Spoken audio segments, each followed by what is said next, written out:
N'allez pas voir comment je suis devenu super-héros. Ce film est une merde, une merde monumentale. Il y a plus, il y a plus de merde dans ce film que dans 7000 forces réunies en même temps. Oh là là, c'est vraiment une catastrophe ce film. Bonjour à tous, bienvenue donc pour une nouvelle critique d'un film qui est sorti cette année sur Netflix, Comment je suis devenu un super loser. Autrement dit, comment je suis devenu un super-héros. Franchement, je comprends pas l'intérêt d'avoir fait ce film. C'est un film qui sert strictement à rien. Pire que les films du MCU.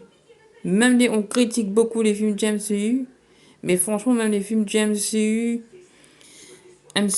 pardon, sont bien écrits mieux que ça.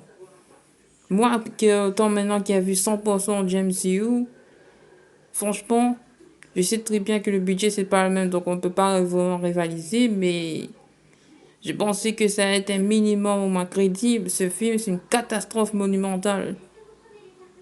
Fait, les acteurs sont mauvais, les personnages sont agaçants plus qu'autre chose. L'acteur principal est chiant, les dialogues sont chiants, tout est chiant dans ce film. Franchement, les combats, c'est tout pété. Ah, je vais être honnête avec vous, je me suis arrêté à 30 minutes du film. L'intrigue principale complètement dégueulasse. C'est un film ni à faire, ni à refaire. C'est franchement du gros n'importe quoi ce film.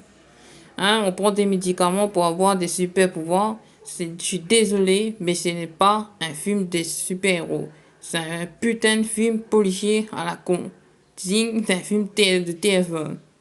Franchement, avec juste des adolescents qui se prennent pour des X-Men, des sons de mutants, je sais pas trop d'où ils sont là, et ils sont en train d'utiliser le pouvoir, en train de faire joujou dans les cités. Non mais franchement, à un moment donné, il faut arrêter de déconner. C'est vraiment n'importe quoi. Donc, le réalisateur, je me souviens plus du nom, un réalisateur assez inconnu, hein, je vais être honnête aussi avec vous, je connais même pas le nom des acteurs. J'ai regardé le film et je retiens même pas le nom des super-héros.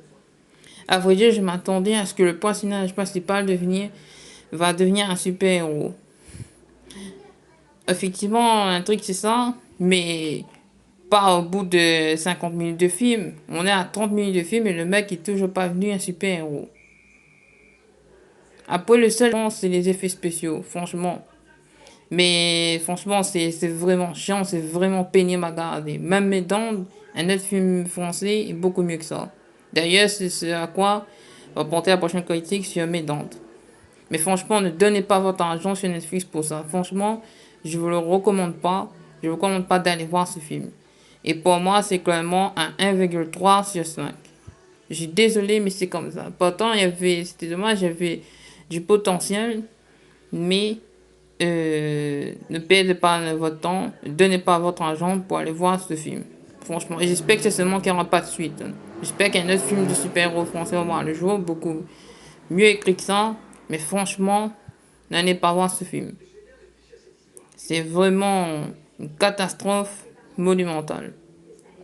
Allez, sur ce, je vous laisse. La prochaine fois, je vous fais faire une autre critique d'un film français, Médante, qui va être bientôt disponible sur la chaîne YouTube.